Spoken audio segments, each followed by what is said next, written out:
So, question. Who killed Goliath? David. You think? Yeah. You really believe that? Because I believe it. Okay. Well, one of the classics and one of the most devastating things that happens to modern translations is pulling those italics out. Look at 2 Samuel chapter 21. And look at verse 19. And there was again a battle in Gob with the Philistines, where Elhanan, the son of Jeroboam, a Bethlehemite, slew the brother of Goliath the Gittite, the staff of whose spear was like a weaver's beam. All right. Now, what do you notice about the brother of? It's in italics. Okay. You know, modern translations take those words out because they're in italics. But here in the ESV, it says this: Elhanan, the son of Jeroboam, the Bethlehemite, struck down Goliath the Gittite, the staff of whose spear was like a weaver's beam.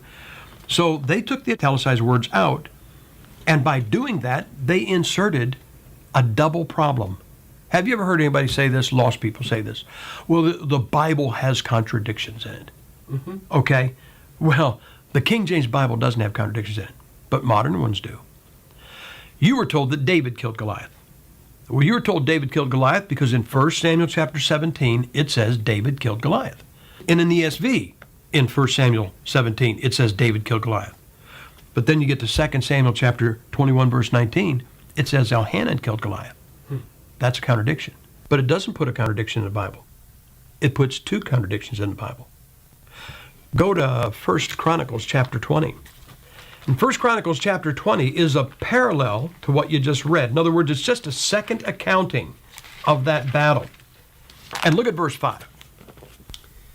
And there was war again with the Philistines, and Elhanan, the son of Jair, slew Lahmi, the brother of Goliath the Gittite, whose spear staff was like a weaver's beam. In this ESV, this English Standard Version, it has two contradictions. It says David killed Goliath and Elhanan killed Goliath.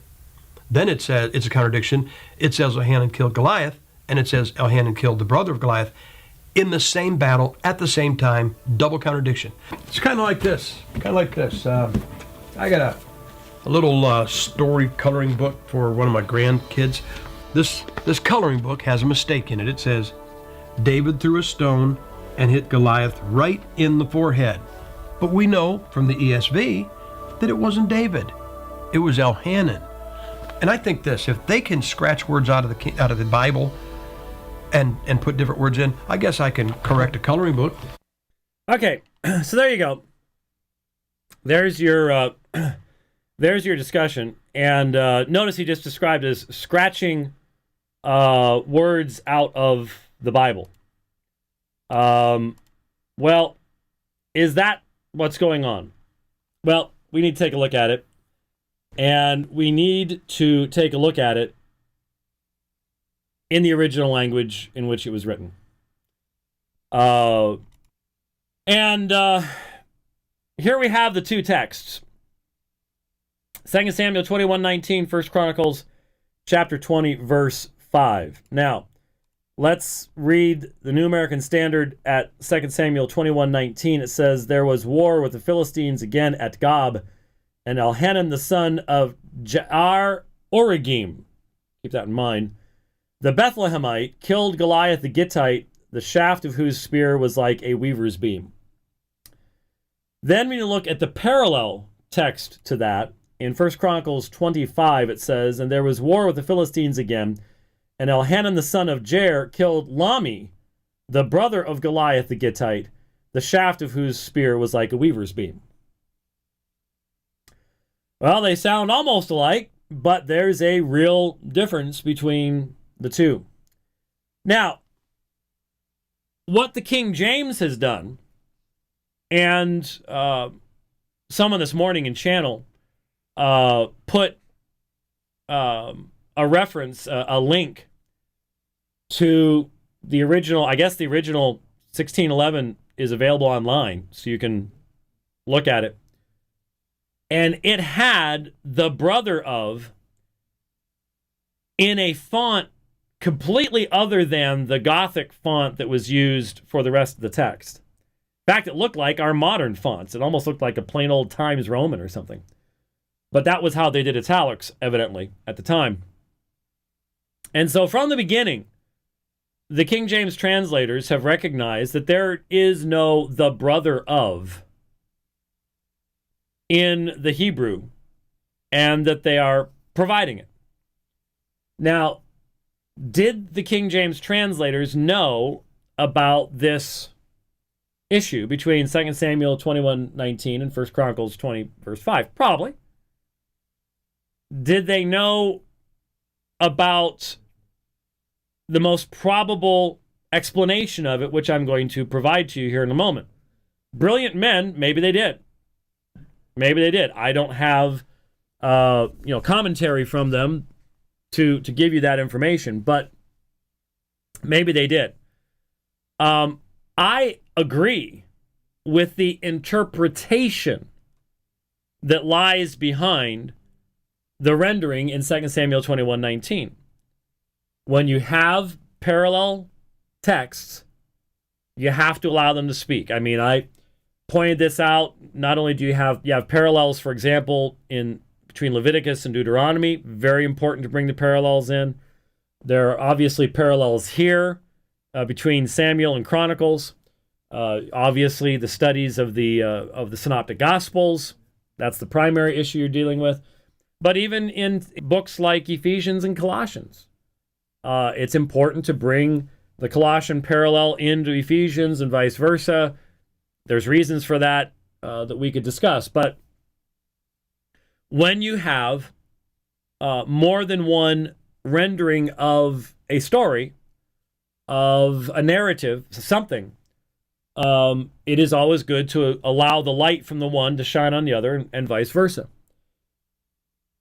And given that 1 Chronicles 20, verse 5 is in perfect harmony with the entire narrative that has already been given, and only 2 Samuel 21:19 is out of that harmony of the narrative, then we have to ask ourselves a question.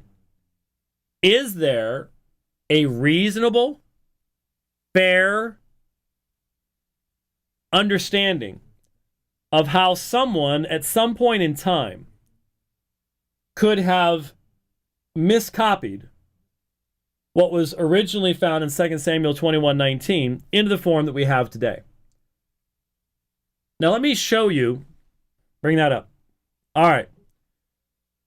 Here is one of the Dead Sea Scrolls, the Isaiah scroll. And let me zoom in here and then move around a little bit. You will notice, especially along seams, you have places like right here. Look at that word right there. Right here you have smudging, you have darkening of the material there, you have darkening over here. I mean, these scrolls are in excellent shape, but not all scrolls are in excellent shape. And you can see here how some, like right here, it's gotten into the writing at this point, gotten into the writing at this point. This is just a part of dealing with ancient writing materials and things like that. That's just something that you're dealing with. And so the question is there a way of looking at these two texts in Hebrew that would explain how 2 Samuel 21:19 arose from the text of 1 Chronicles 20, verse 5? Because 1 Chronicles 20, verse 5 is in harmony with the entire full narrative of what happened in regards to David and Goliath. Because, see, what Gipp is doing is he's taking the easy way out, and my concern here is this. What Gipp is doing is once again hamstringing any meaningful apologetic defense for the inspiration and even preservation of the Bible. Because he is locating the authority for this reading between 1604 and 1611. And other than a very small little group of wild-eyed fanatics, that's not going to fly in doing meaningful apologetics. I mean, if you want to sit there and say, well, yeah, but the Bible was re-inspired between 1604 and 16. It needed to be re-inspired? Really? Did the authors say they were re-inspiring? I mean, it only works in a monologue in very small, independent, fundamentalist Baptist churches in certain areas. It just doesn't work anyplace else. So is there a way to understand what happened here? Well, this is one of the toughest things I've ever tried to explain on the dividing line, because the vast majority of my audience does not read Hebrew. I will be outlining what I'm talking about. I'll try to explain it as best I can. Sometimes serious apologetics is not using the easiest argument.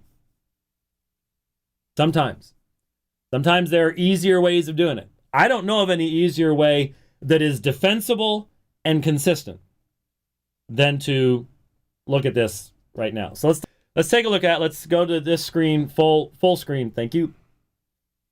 All right. So what we're saying is this is the true text and would have been the text that was originally also in 2 Samuel 21:19.